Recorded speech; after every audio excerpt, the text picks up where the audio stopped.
bangsa dan ras yang paling unggul di muka bumi adalah Amerika? Bukan. Rusia?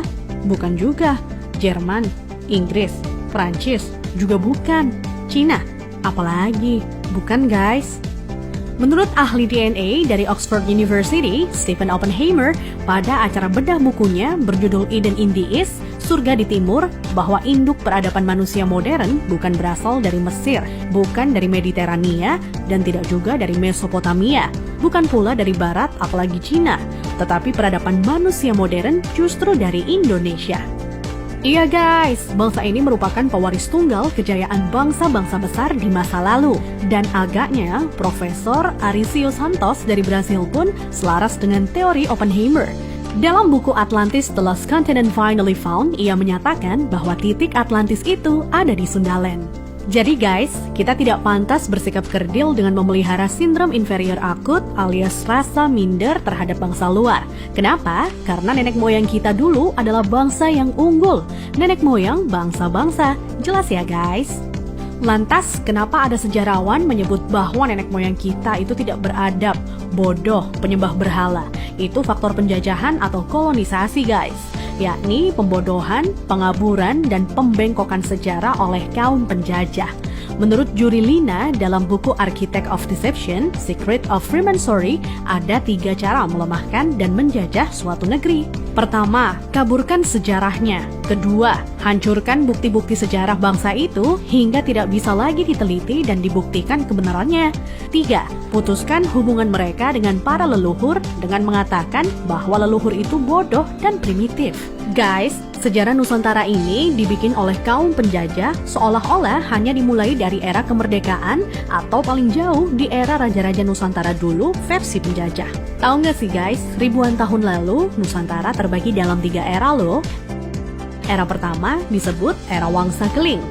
Wangsa artinya bangsa, sedang Keling artinya kuat. Jadi Wangsa Keling maksudnya adalah bangsa yang kuat. Konon di era ini, leluhur kita berekspansi hingga Kamboja, Vietnam atau Indochina, Thailand, Burma, Sri Lanka, India, sampai ke Madagaskar. Raja yang terkenal bernama Shailendra. Tulisan yang dipakai adalah huruf Talawa, di mana modelnya menyerupai huruf Mesir kuno dan Israel.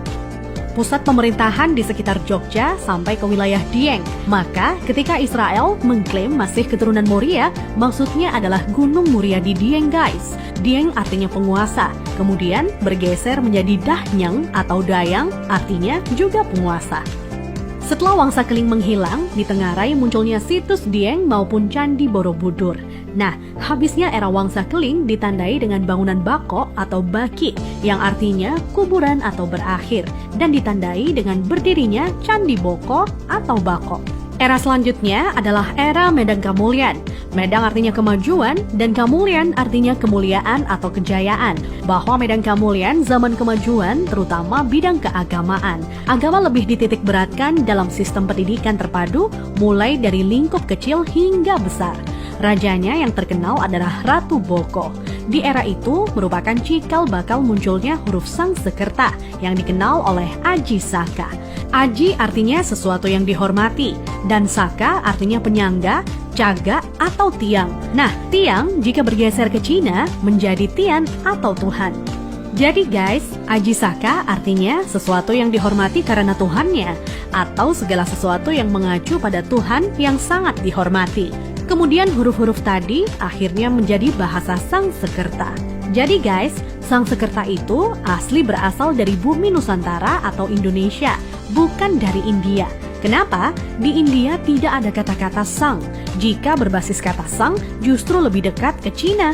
Contohnya Chiang Kai-shek, di mana Chiang oleh bangsa Cina dibaca sang. Jadi guys, sang itu berasal dari bahasa asli Indonesia tempo dulu, yakni bahasa Saka. Huruf yang dipakai di era Ratu Boko adalah Sangsekerta. Iya, kerta artinya 4, sedang sang asal kata wangsa atau bangsa. Jadi, Sangsekerta itu 4 bangsa yang meliputi antara lain, pertama, bangsa Qin yang meliputi bangsa Cina sendiri, Vietnam, Laos, dan Kamboja. Kedua, bangsa Thai meliputi Burma dan Thailand. Ketiga, bangsa Afrika yakni Madagaskar, Sri Lanka, India, dan lain-lain hingga Mesir disebut sebagai bangsa Afrika. Keempat, Bani Jawa yang terdiri atas bangsa atau suku Jawa, Sumatera, Papua, sampai Kepulauan Polinesia dan Hawaii. Hingga kini, Sangsekerta kuat pengaruhnya di India dan Sri Lanka. Dari keempat bangsa tersebut, penguasa yang terkenal ialah Ratu Boko. Jika keempat unsur bangsa itu digabungkan, maka timbul istilah Nuswantara atau Nusantara. Nusa artinya pulau, antara artinya jarak, maka makna Nusantara adalah bangsa yang hidup di pulau-pulau yang tersebar dari Kepulauan Polinesia di ujung timur hingga wilayah Madagaskar atau Afrika.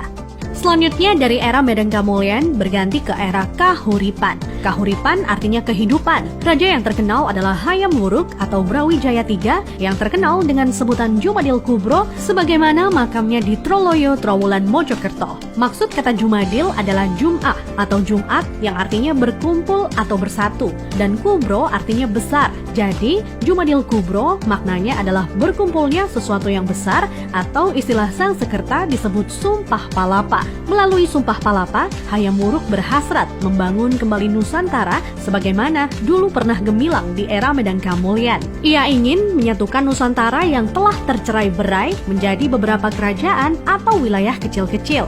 Dan patih yang melegenda adalah Gajah Mada. Nah, hal yang tidak tercatat atau dihilangkan oleh sejarah modern ialah guratan atau ukiran pada batu sumpah palapahnya Gajah Mada yang ternyata berlafadzkan La ilaha illallah, tiada Tuhan kecuali Allah. Itulah guys catatan yang hilang dari sejarah leluhur kita yang menurut Arisio Santos. Leluhur kita merupakan nenek moyang bangsa-bangsa. Thanks to watching.